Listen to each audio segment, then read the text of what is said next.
جبال الأطلس الكبير التي طالما احتضنت قصبات قديمة ما تزال تختزن بين ثناياها حياة أشخاص لم يعرفوا للاستقرار طعما، أناس سخروا عبقرية أياديهم لنقش تاريخ حياتهم على الحجارة، وسخروا ذكاء أقدامهم للتنقل من مكان إلى آخر بحثا عن الحرية والأمان.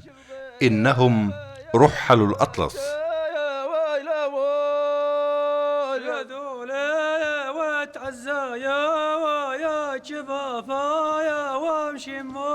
اتجهنا إلى نواحي قرية أقدال عبر ورزازات وتنغير، مرورا بين فجاج وخوانق تودغا الشهيرة. يسبقنا الفضول للتعرف عن قرب على حياة هؤلاء الرحل. تمتاز جبال الأطلس بكونها نقطة ميلاد أهم الأودية المغربية، كما تختزن ثروة مائية هائلة.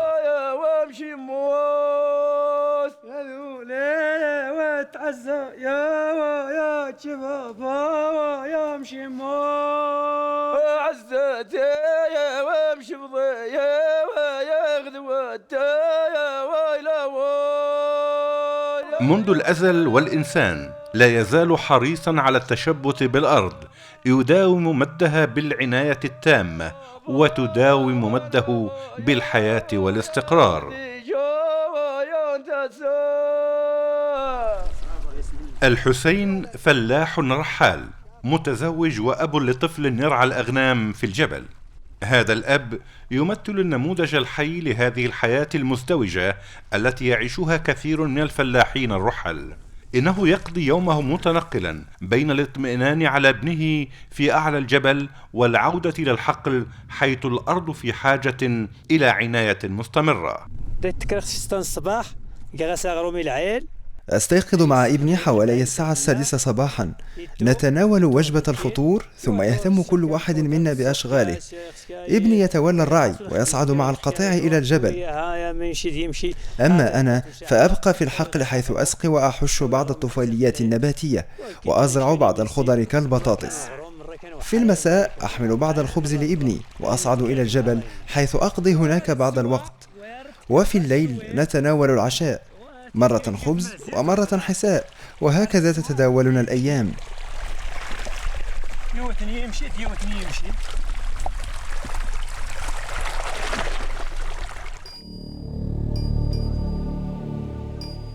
لعل جل الأراضي المغربية كانت قبل مجيء الرحل خالية من السكان، باستثناء بعض الواحات حيث كانت تسكن أقلية من السود تعيش على الاكتفاء الذاتي منذ انهيار الدولة القرطاجية.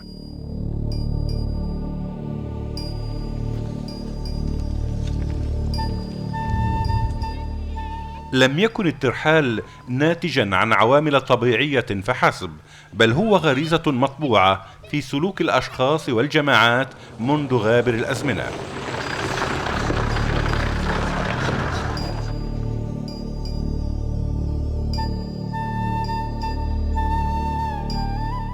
وسط فضاء قاس وفراغ ممتد لا متناه، التقينا بعائلة من الرحل اختارت هذا المكان لتعيش فيه.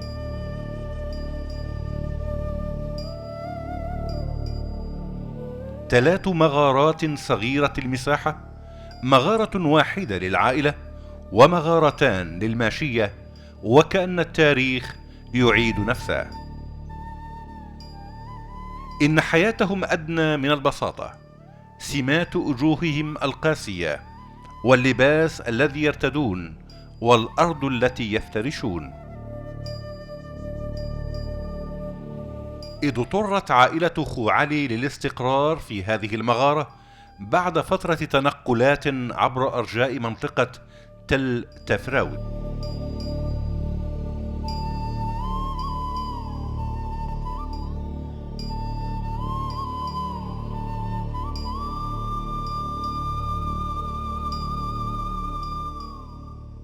دليل آخر على عبقرية اليد الفنية، هذه الأحجار المنقوشة التي يعود تاريخها إلى 7000 سنة توضح بجلاء وجود علاقة عقائدية بين الإنسان القديم والحيوان، كما أنها وثقت تاريخ قدوم أول الرحل المعروف لدى المؤرخين بالإنسان بروتو ميديترانيان كابسين، والذي كان يعيش في صحاري الأطلس، ويعتقد أنه الجد الأكبر للرحل.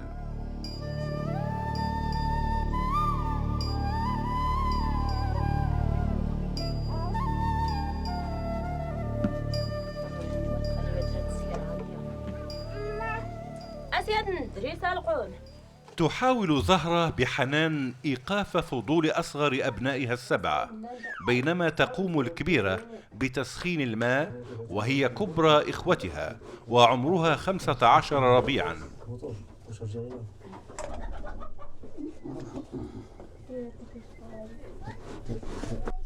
كل شيء في هذا الغار يحمل ذكريات الماضي ودلالات موروث ثقافي وحضاري توارثته أجيال بعد أخرى.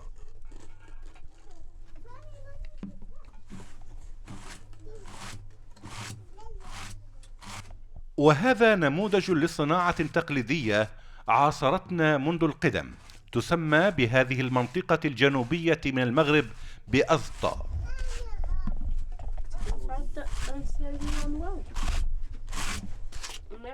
بعد جز الصوف تشرع زهرة في تمشيطه بواسطة إقرشال، حيث يتحول إلى خيوط عنكبوتية رقيقة تجمع على شكل كبة. هذه الكبات سوف تغزل بعناية ورقة وبواسطة مغزل يطلق عليه أهل المنطقة اسم إزدي.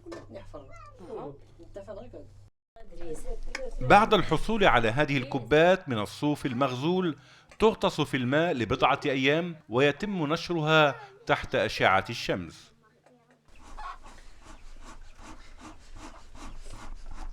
تستغرق هذه العملية أياما عديدة، حيث ينكب جميع أفراد الأسرة على الأشغال اليومية.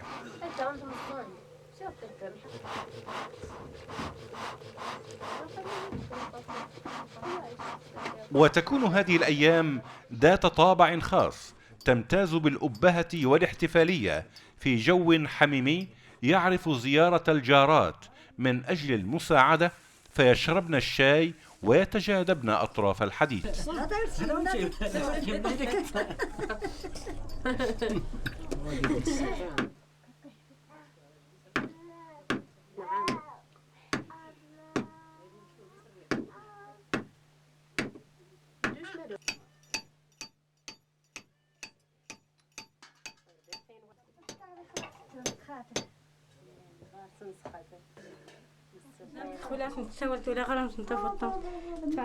تلف هذه السلسلة من خيوط الصوف حول أوتاد تدك على أرض مستوية، وتطوف امرأة تناول في تناوب امرأتين تجلسان وتعملان على تثبيت الخيوط حول الوتدين، حيث تشد جميع الخيوط بأحزمة من كل الجوانب.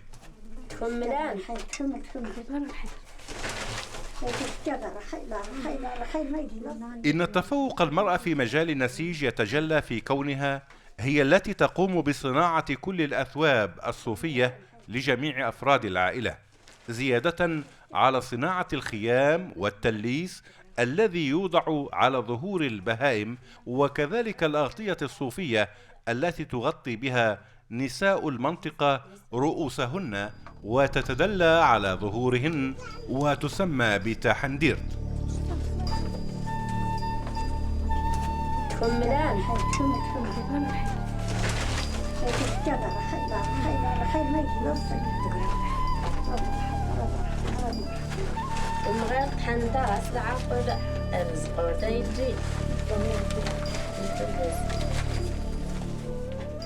تتعاون النساء الأريبات على إيقاف أزطة بعدما أتممنا شوطا مهما من العملية.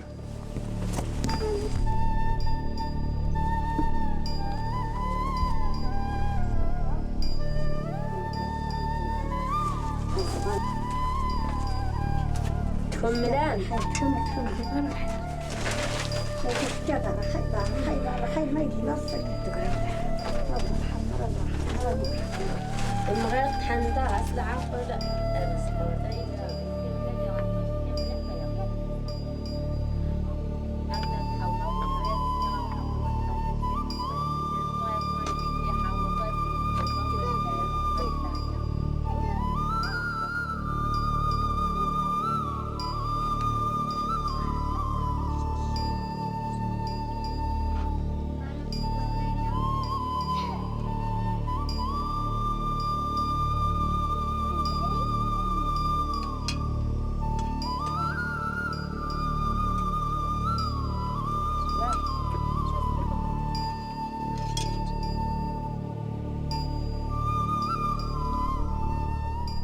موحى أي تخو علي ذو 60 عاما هو جد هذه الأسرة، يعاني من إعاقة في رجله بعدما سقط عليه جذع شجرة جعلته ينتعل فردة حذاء واحدة يلهو بها حفيده الصغير المحروم من امتلاك ولو لعبة واحدة. يعيش الجد مع زوجة ابنه ومع أحفاده، ورغم أن الأب يغيب لمدة أشهر إلا أن هذه الأسرة قد تمرنت بما فيه الكفاية على التأقلم مع بذل مجهودات جبارة كل يوم للحفاظ على نمط متوازن لحياة ظل برنامجها مستقرا على حاله منذ آلاف السنين. أرعى وأشتغل كثيرا، كان ذلك قبل أن أفقد رجلي، والآن ألزم القعود هنا دون القيام بأي شغل. كل يوم يقوم الرحل بالعديد من الأشغال. إن معيشة الرحل صعبة وقاسية جدا. حياة الرحل كلها محن، إنها الحياة الوحيدة الأكثر قساوة ومرارة.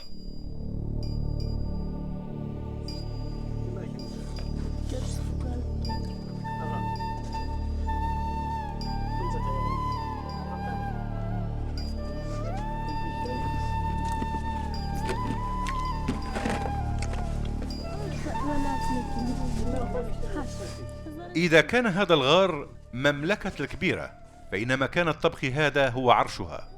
هنا تقضي جل اللحظات لتهيئ الوجبات الغذائية التي غالبا ما تكون متشابهة كالشيشة والحساء والقطنيات، وفي غالب الأحيان الكسكس.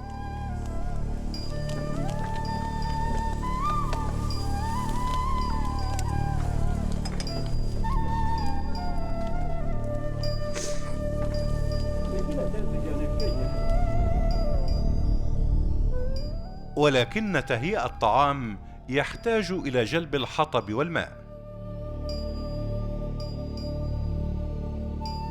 منذ مئات السنين كان الماء مصدر الرخاء والاستقرار للعديد من القبائل التي تكاثرت وتحضرت بفضله، ثم قل الماء فتنازعت أسر من نفس الدوار تربط بينها قرابة الدم.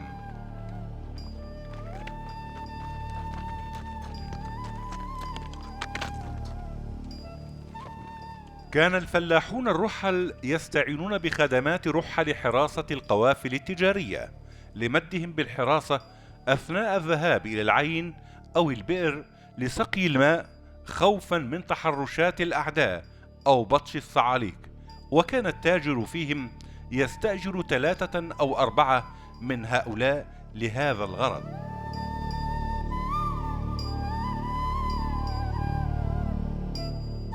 وها هي الكبيرة وأختها تستعدان لقطع 4 كيلومترات على ظهر البغلة لجلب الماء من العين. وسواء كان الجو ماطرا أو شديد الحرارة، فلزام على الكبيرة أن تقوم بهذا الواجب يوميا لضمان عيشهم واستقرارهم.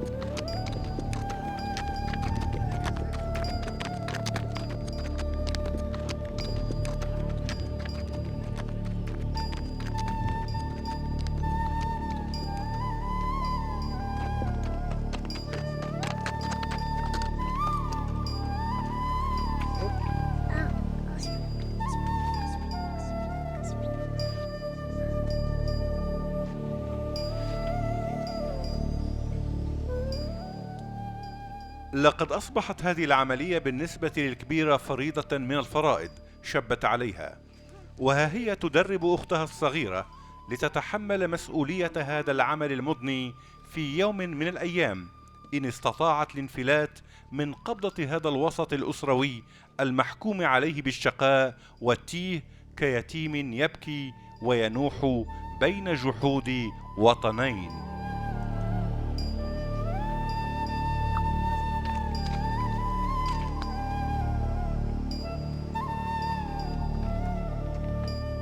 إذا كانت الفتيات في البوادي وبعض المدن يعانين الكثير من المتاعب بسبب كثرة الأشغال التي يقومن بها، فإن البرنامج اليومي للكبيرة ليس فيه متنفس للاستراحة ولو للحظة واحدة. تستيقظ في الصباح الباكر فتهيئ الفطور وتسخن الماء وتوقظ إخوتها، وبعد إرسال أخيها محمد مع القطيع تعود لتباشر الاستعداد لإحضار الطعام وغسل الأواني والملابس. ولا تبخل الكبيرة على إخوتها الصغار، حيث تتعامل معهم بكثير من الطيبوبة، وبالمثل تلبي طلبات جدها كلما احتاج إلى خدمتها. ثم يأتي وقت حلب الماعز وجلب الحطب والماء من أجل العشاء، ومع شروق الشمس تبتدئ معركتها الدائمة بعيدا عن أدنى شكاية.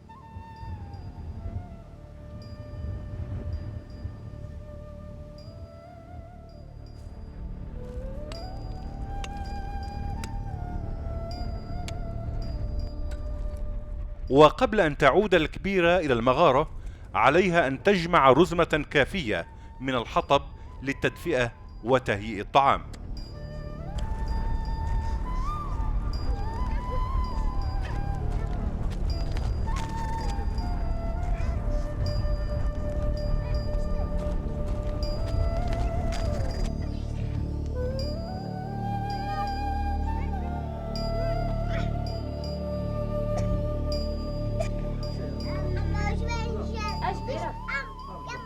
زيادة على التلاحم العائلي الذي يساهم في ترسيخ دعائم هذه الأسرة، فإن مساعدة الجيران ساكني المغارات المجاورة يشكل الركيزة الأساسية في خلق جو الألفة بين الرحل. فهذه الجارة أتت خصيصا لمساعدة العائلة لإنهاء صنع الزربية، ومثلما تزور الجارة زهرة فإن هذه الأخيرة لا تتوانى لمعاودة الزيارة لجارتها كلما احتاجت إلى مساعدة، ودون أن تطلب الواحدة من الأخرى ذلك. إنه سلوك متوارث تطبع في سلالة الرحل رجالا ونساء منذ آلاف السنين.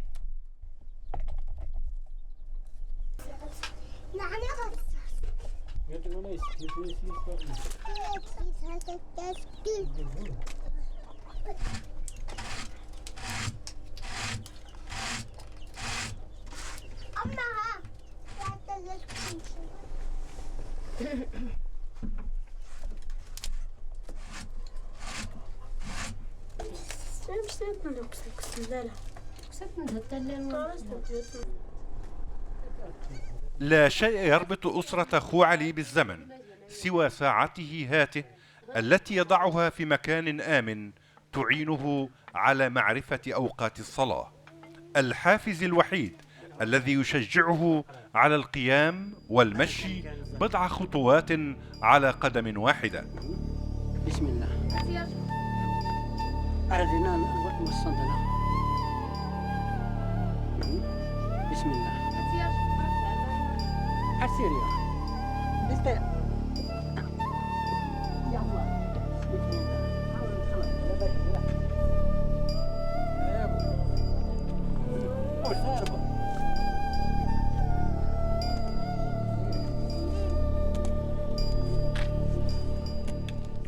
إن وجود أشخاص كبار في السن في الوسط الأسروي للرحل لا يرتبط بمدى سلامة الأعضاء بقدر ما يولي أهمية بخبرة هؤلاء وتجربتهم وميراث فراستهم.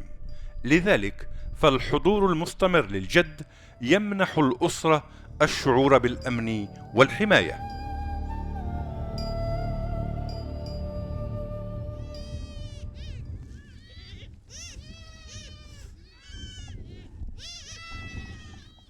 مع حلول المساء يعود الفرد الأكثر غيابا والأكثر بعدا عن العائلة، تسبقه خطى الماشية.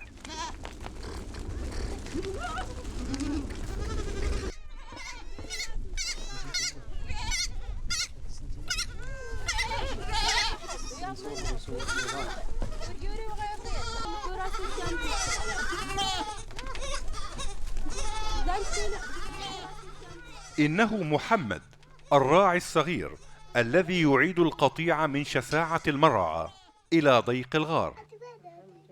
إنه يقضي نهاره كاملا في المرعى، يقاسي من حرارة الشمس وشدة البرد، محروما من دفء الأسرة ومتحملا الجوع والعطش. جيت قرمز الصباح فرغد. بعد استيقاظي أتناول فطوري الذي يتكون عادة من خبز وشاي، ثم أخرج القطيع حاملا معي زادي وأقضي نهاري كله بالمرعى. وفي المساء أعيده إلى زريبته فأرتاح قليلا ريثما تهيئ أختي طعام العشاء، فأتناوله وأنام، ونفس الشيء يتكرر كل يوم.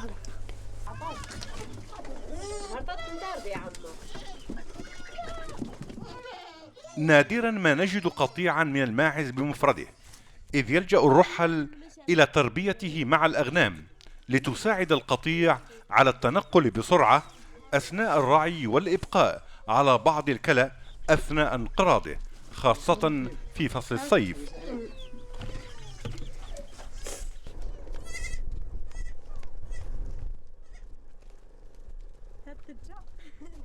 إن عملية حلب الماعز تحتاج إلى كثير من المؤانسة والرفق مع استخراج الحليب باقتصاد، لكي تبقي للجدي الرضيع كمية كافية لنموه.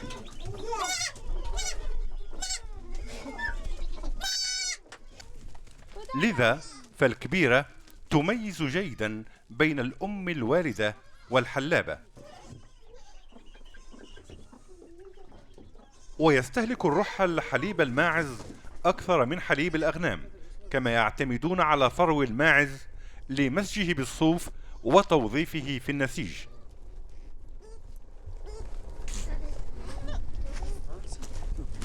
الشعير والقمح هما الأساس الذي يرتكز عليه طعام الرحل، لذلك فهم يلجؤون إلى تخزين محصولهم الزراعي كلما كانت السنة ممطرة لادخاره للسنوات العجاف. وطعام الرحل بسيط بساطة لباسهم وأوانيهم وفضاءات إقامتهم.